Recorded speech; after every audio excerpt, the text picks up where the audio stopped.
Olha só, meus amigos e minhas amigas, o vídeo agora é sobre raridade. Olha essa peça que é uma verdadeira preciosidade. É um pequeno vaso chamado tokuri. É um vaso que é usado para servir saquê. Muito legal. Ele tem 9,5 cm e aqui dentro cabe 150 ml. Eu trouxe ele de um templo budista. Não sei se era usado no ritual lá, mas é muito legal e é uma peça difícil de você encontrar. Olha aqui por baixo, ó. Cerâmica pura. Ainda tem essa parte aqui toda detalhadinha. Muito top, muito legal. Vou estar pondo à venda. É peça única.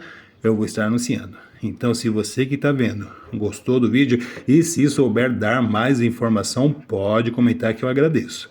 Eu vou estar anunciando, então se você gostou do vídeo, curta o vídeo, siga o canal e compartilhe porque vai ter mais. Valeu! Tchau!